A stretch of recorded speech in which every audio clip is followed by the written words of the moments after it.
8 माह से मेरी 8 साल की बच्ची को ज़्यादती का निशाना बनाता रहा। वो इस तरह के वो हमारे बीच में ही रहता रहा, हमारे बीच में ही बैठता रहा, हमारे बीच में ही खाता रहा। उसने हमें कभी महसूस नहीं होने दिया।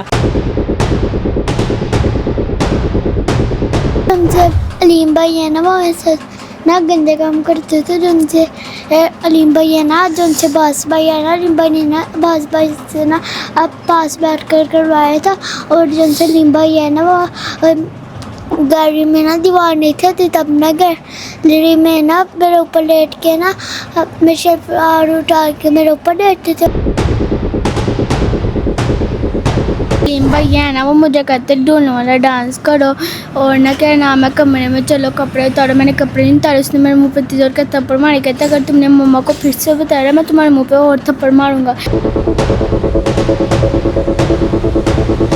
बात वही है ना, जौन से उसने ना मेरी पैंट डाल के ना मेरे ऊपर लेटा था, तो ना मेरी हीट पे किस भी की थी।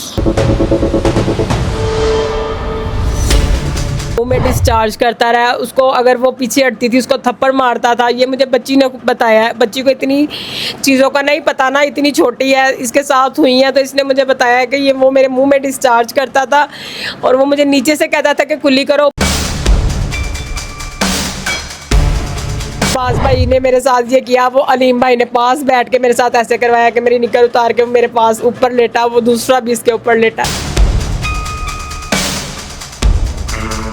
वो मेरी बात नहीं सुनते। मैं सीसीडी में भी गई हूँ, मैं टाउनशिप गई हूँ सीसीडी में, मैं फिर इचरा में गई हूँ, इचरा से मैं कुर्बान लाइन गई हूँ, कुर्बान लाइन से मैं फिर सीसीडी टाउनशिप में आई हूँ। वहाँ पे भी उन्होंने मेरी बात नहीं सुनी। उन्होंने मुझे कहा था DIG इन्वेस्टिगेशन के पास से ये एप्लीकेशन हमारे साथ मैच नहीं है। उन्होंने मुझे धमकिया, उन्होंने कहा कि अब हम लोगों ने अपने हाथों से ज़्यादतियाँ करवानी है और इनके मुंहों पे तेज़ाब फेंकना है। ये मेरी बहन ने और मेरी जिठानी ने मुझे खुद कहा है, जो मेरी बहन सकी मेरी बहन है, मेरी छोटी बहन है, मेरे देवर की वाइफ है और एक जो है अब्दुल अलीम की जो मम्मा है, उन्होंने कहा कि इनके साथ ज़्यादतियाँ हुई हैं ना, अब हम और ज़्यादतियाँ करके ना इनके मुँहों पर तेज़ाब। आपका मेज़बान और मैं आपकी खिदमत में हाज़िर और आप देख रहे हैं डेली प्रवास। रिश्तों से एतमाद उठा देने वाला आज ये अनोखा वाक़या आज आपके सामने रखने जा रहे हैं। मैं बताता चलूँ कि कमेंट बॉक्स में सबसे पहले आके जब लोग नीचे आके बातें कर रहे होते हैं कि जनाब आप उन बच्चियों को सोशल मीडिया पे ले आए हैं जिनके साथ ज़्यादती हुई है, इनका मुस्तकबिल तबाह हो जाएगा। इन बच्चियों की प्राइवेसी का ख्याल रखते हुए, इस माँ का दर्द समझते हुए कि ये माँ बेचारी जलील हो रही है, पुलिस ने इनको जो है ना डिस्चार्ज कर दिया है इनके केस को। और ये जगह जगह पे जलील होने के बाद आज हमारे पास आई हैं, तो इनका केस सोशल मीडिया के ऊपर हाईलाइट करने के लिए, क्योंकि बाकी जितने भी मीडिया को पैसा लगा दिया गया शायद, या जो भी मामला हुआ वो केस इनका मीडिया के ऊपर हाईलाइट नहीं हो सका, पुलिस के जो है ना वो पास सुरखरू नहीं हो सके। आइए जानने की कोशिश करते हैं कि मामला क्या है। अस्सलाम वालेकुम। वालेकुम सलाम। मेरी बहन, क्या नाम है आपका? नीलम। आपके बच्चों के साथ क्या मामला होता है? कौन लोग हैं आपके रिश्ते में, क्या लगते हैं, क्या ऐसा मामला है? भाई मेरे जो हम लोग ज्वाइंट फैमिली में रहते हैं। एक मेरे जेठ का बेटा अब्दुल अलीम जो 17 साल का है, एक मेरे देवर का बेटा है अब्बास अली जो 13 साल का है, और जो है कि वो मेरी बहन का बेटा भी है और मेरे देवर का भी बेटा है। उसके साथ मेरे दो रिश्ते हैं। और जो मेरी जेठ का बेटा 17 साल का है, बेटियां सारी घर में छोटी थी, वो सबसे बड़ा था। तो हम लोग जो है ज्वाइंट फैमिली है, वो हमारे बीच में ही रहता था। हमारे कितने साल से इकट्ठे रह रहे हैं? हम लोग 15 साल से, मेरी शादी को 15 साल हो गए, हम 15 साल से इकट्ठे रह रहे हैं। उनकी शादी को जो है वो ज़्यादा टाइम हो गया। पाकिस्तान के अंदर बेशतर फैमिलीज़ जो है ना वो जॉइंट फैमिली के अंदर रहती हैं। कज़न ब्रदर, कज़न सिस्टर का ये मामला, और ये एतमाद का रिश्ता समझा जाता है कि ये बहन भाई हैं और इनके ऊपर कोई तवज्जो नहीं देता, और जिसकी आड़ के अंदर बहुत सारे ऐसे वाक़यात सामने आते हैं कि वालिदैन को जो है ना वो फोकस करना चाहिए कि ये जो कज़न ब्रदर सिस्टर है, अगर इस्लाम ने इसको हराम रिश्ता कहा गया है कि इससे अंदर जो है ना वो एहतियात का कहा गया है, तो हम अगर उस एहतियात को जब छोड़ेंगे तो फिर मामलात ख़राब होंगे। अच्छा, मुझे ये बताएं कि फिर जो आपका जेठ का बेटा और देवर का बेटा है उसने क्या मामलात किए? जो मेरे जेठ का बेटा था ना, वो हमें उसने कभी महसूस नहीं होना दिया था, कि बच्चों को भी नहीं कभी महसूस होने दिया था। वो ट्यूशन भी छोड़ आता था, हम लोग भी छोड़ आती थी जाके, कि ये है कि वो 8 माह से मेरी 8 साल की बच्ची को ज़्यादती का निशाना बनाता रहा। वो इस तरह के वो हमारे बीच में ही रहता रहा, हमारे बीच में ही बैठता रहा, हमारे बीच में ही खाता रहा। उसने हमें कभी महसूस नहीं होने दिया। मुझे इस तरह पता चला कि उसने एक मेरे जो है बहन के बेटे को भी साथ मिला लिया हुआ था, कि जब वो ईद के तीसरे दिन जो 13 साल का अब्बास अली है, वो मेरे बेटे के साथ गलत हरकतें कर रहा था। तो मेरी बेटी ने आके मुझे बताया कि मम्मा जी अब्बास अली जो है ना, वो भाई के साथ गंदी हरकतें कर रहा है। मैं फ़ौरन अलर्ट हुई, मैंने कहा मुझे बताओ गंदी हरकतें क्या होता है। बच्ची मुझे नहीं बताती, बच्ची ने मुझे बताया ही नहीं। वो मुझे पहले भी नहीं बताती थी कि मम्मा ये हुआ ये हुआ। अगर मुझे पहले बताती, अगर मैं आज अपनी बेटी के लिए खड़ी हो गई हूँ, मैं तब भी खड़ी हो जाती। इसने मुझे बताया कि मम्मा जो अब्बास भाई है ना, उसने मेरे साथ भी एक दफ़ा ऐसा किया, और अलीम भाई भी मेरे साथ ऐसा ही करता था। मैंने पूछा, कौन सी बच्ची ने बताया आपको? 8 साल की बच्ची सानिया ने। ये वाली बच्ची बच्ची ने, सानिया ने। ठीक है। इसने मुझे बताया कि मम्मा जी वो मुझे छेड़ता था। मैंने कहा कैसे छेड़ता था, कहाँ छेड़ता था, मुझे बताओ। मुझे नहीं बताती। मैंने भी ज़बरदस्ती पूछ के कि उन्होंने इसको मारता था, वो घर में ही रहता था, इसको घूरता था। उसने मुझे बताया कि मम्मा जी एक दफ़ा अब्बास भाई ने मेरे साथ ये किया, वो अलीम भाई ने पास बैठ के मेरे साथ ऐसे करवाया कि मेरी निकर उतार के वो मेरे पास ऊपर लेटा, वो दूसरा भी इसके ऊपर लेटा। फिर वो बाद में कहती है कि जब हम लोग ट्यूशन से आते थे, दूसरी आप ऊपर चली जाती थी, मैं नीचे रह जाती थी, ये सीढ़ियों में ही खड़ा होता था। अक्सर इसने कहना मम्मा सीढ़ियों में खड़े हो जाए। मैंने अपनी बेटियों को कहना, मैंने कहना जाओ सीढ़ियों में देख के आओ, सानिया की आवाज़ आ रही है। जब तक हम लोगों ने देखना है इसकी आवाज़ ना आनी। मैंने कहना शायद वापस चली गई है ट्यूशन। दूसरी बेटी को भेजना कि जाओ देख के आओ, ट्यूशन तो नहीं चली गई। उसी टाइम ये ऊपर भी आ जाती थी, वो भी ऊपर आता था, पास बैठ जाता था, शायद इसको देखने के लिए कि ये अपनी मामा को तो नहीं बता रही।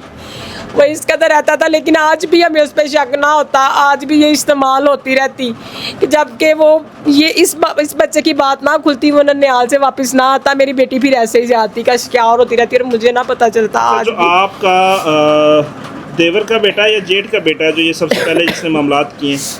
जेठ का बेटा था, 17 साल का जो है। 17 साल का बेटा जो है अपनी कज़न सिस्टर के साथ जी 8 साल की कज़न सिस्टर के साथ ये गलत हरकत करता रहा। उसके मुंह में डिस्चार्ज करता रहा। उसको अगर वो पीछे हटती थी उसको थप्पड़ मारता था। ये मुझे बच्ची ने बताया है। बच्ची को इतनी चीज़ों का नहीं पता ना, इतनी छोटी है, इसके साथ हुई है, तो इसने मुझे बताया कि ये वो मेरे मुंह में डिस्चार्ज करता था, और वो मुझे नीचे से कहता था कि कुल्ली करो, ऊपर मामा को नहीं बताना। मैं इससे पूछती थी मैं कहाँ होती थी। अक्सर इसने कहना मामा आप बर्तन धो रही होती थी, आप ऊपर ही होती थी। वो इसको ये ऊपर आती थी, वो साथ खुद भी आता था मेरे पास बैठ के बात करनी, कि मुझे महसूस नहीं होने देता था। हमारे बीच में वो दंदन आता रहा है। उसने दूसरे बच्चे को भी ट्रेंड किया है। शो इसलिए हो गया कि दूसरा बच्चा जो था अभी इतना ट्रेंड नहीं था। उसने एक बार इसके सामने किया, दूसरे बार मेरे बेटे को करने लगा, और वो गाँव चला गया हुआ था। बच्ची ने इसलिए बता दिया कि बच्ची थोड़ी सी डरी नहीं थी, सहमी नहीं थी, कि वो इसको बता के गया कि मैं गाँव जा रहा हूँ। तो बच्ची को जो है उसको थोड़ी सी ओपनिंग मिल गई, तो उसने मुझसे बात की। अगर उसने मुझे बताया तो मेरी बड़ी बेटी ने भी मुझे बता दिया कि मामा ये मुझे भी ऐसे कहता था। अच्छा, बड़ा कज़न पहले खुद करता रहा, फिर अपने छोटे कज़न एक दूसरे कज़न को उसने तैयार किया, उसको साथ बिठा के इस बच्ची के साथ करता रहा, इस बच्ची के साथ करता रहा, उसको भी साथ मिला लिया। फिर उसके बाद बड़ी बच्ची को भी जो है ना वो इस चीज़ का 17 साल के वाले ने फिर बड़ी बेटी मेरी को ऐसा करने की कोशिश की, लेकिन वो बड़ी थी, उसकी बचत हो गई। क्या कहा उसको? उसके आप कुछ बता रही थी कि बड़े को घटिया किस्म के अल्फाज। मेरे साथ जो है दुल्हन वाला डांस करो, जो दुल्हन मसलन के रेडी हो जाती है दुल्हन की तरह डांस करो। ये डांस नहीं करती, 3-4 उसको थप्पड़ मारे हैं, इसका हाथ पकड़ा है, फिर इसको कहता कपड़े उतारो, इसने कपड़े नहीं उतारे। ये ज़रा बड़ी थी, अपना हाथ छुड़ा के नीचे चली गई, तो इसकी बचत हो गई। जो 8 साल की बेटी थी वो उसके हाथ चढ़ी रही, क्योंकि वो बच्ची थी, वो छोटी थी। इसके ब्लैक हेड्स पड़ना शुरू हो गए थे, वो नोज़ बहना नहीं हटता था, क्योंकि वो डिस्चार्ज इसके अंदर जाता था।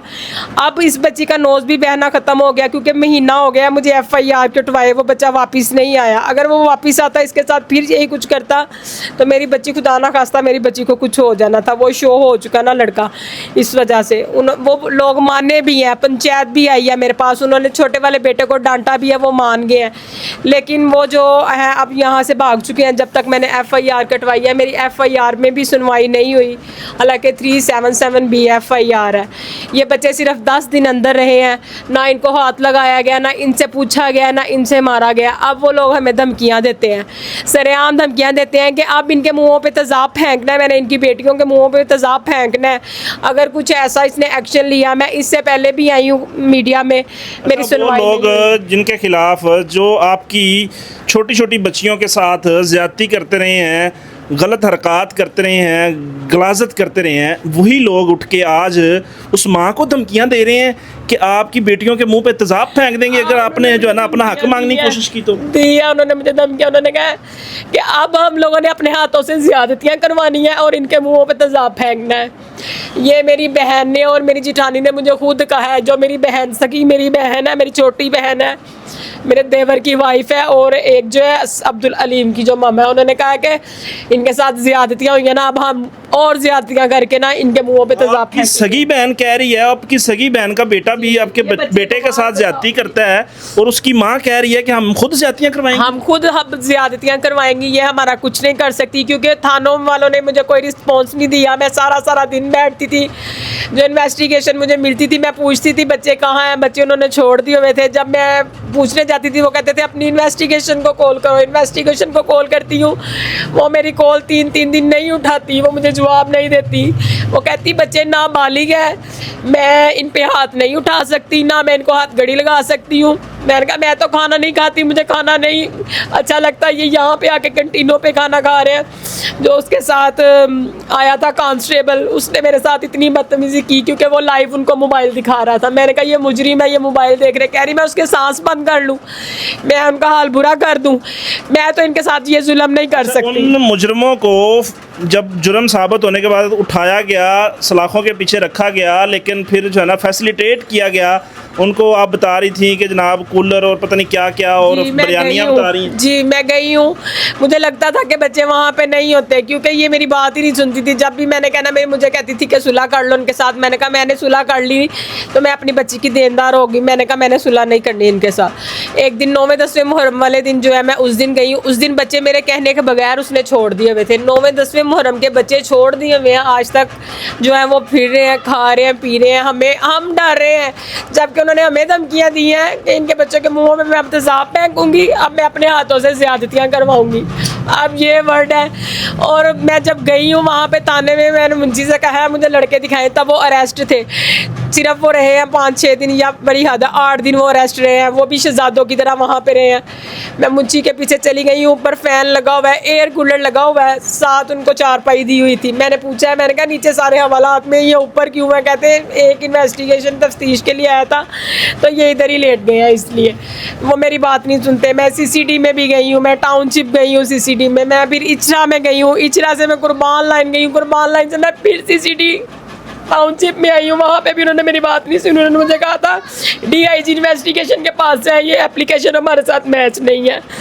वो जो बच्चों के मुजरिम है वो ऐसे ही अंदर आ रहे हैं। वो कह रही नाबालिग है, नाबालिग के खिलाफ चलान कट सकता है, कटता है ना चलान, तो फिर इनको अरेस्ट क्यों नहीं किया जा सकता? नाबालिग बालगों वाली हरकतें कर सकते हैं। क्या वजह हो सकती है कि वो बच्चे, वो लड़के जो अपनी छोटी छोटी कज़नों के साथ, कज़न सिस्टरों के साथ ये गंद गलाजत बालगों वाली कर सकते हैं, उसके बाद केस जो है ना वो उनका आगे क्यों नहीं फॉरवर्ड हो रहा, उनको क्यों नहीं सज़ा मिल रही? क्या वजह है? कोई पैसे लग गए हैं? क्या वजह? भर दिया उन लोगों ने, बहुत पैसा भर दिया। मैंने 1 रुपया नहीं दिया, मैं क्योंकि गरीब हूँ, मैं पैसे नहीं भर सकती, मैं कहीं पे भी नहीं पैसा भर सकी। उन्होंने पैसा भरा है तो उनको उंगली तक नहीं लगाई, उनको मारा तक नहीं गया, उनसे पूछा तक नहीं गया। अगर उनसे पूछते, एक आधा थप्पड़ भी लगता पूछते, तो ये बच्चे बोलते, वो खुद बोलते कि हम लोगों ने ये किया है। क्योंकि पंचायत आई थी मेरे घर, उन्होंने मुझसे आके माफ़ी मांगी है। मैंने उनको कहा नहीं था बच्चों को लेके आए, बच्चों को मेरे सामने लाएंगे तो मैं माफ़ी दूंगी, उससे पहले मैं माफ़ी नहीं दूंगी। फिर उन्होंने कहा जाओ जो तुमसे होता है तुम कर लो। उन्होंने हमारी बात नहीं सुनी। FIR कटवाई है, 2 बजे गई हूँ, सुबह के रात 11 बजे आई हूँ, मेरी FIR फिर कटी है। FIR कटवा के भी मैं दर बदर हूँ इंसाफ के लिए, मुझे इंसाफ कहीं से नहीं मिल रहा, कहीं से भी नहीं मुझे मीडिया पे आई हैं, ये बड़ा दिल खराश सा वाक़या है, बच्चियों की ज़िंदगी का मामला है। लोग भी बड़ी बातें करेंगे कि जनाब ये बच्चियां सोशल मीडिया पे मजबूर होके आई हैं, क्या वजह बनी? मैं हर जगह गई हूँ, मैं हर जगह चली गई हूँ इंसाफ के लिए। अगर मुझे थानों से इंसाफ मिलता तो मैं आज मीडिया पे खड़ी ना होती। अगर मुझे CCD मेरी बात सुनती तो मैं आज इधर खड़ी ना होती। अगर इन्वेस्टिगेशन मेरा साथ देती, मैं बेटियों वाली थी, मुझसे हर बात पूछती, वो तो मुझसे कोई बात ही नहीं करती थी।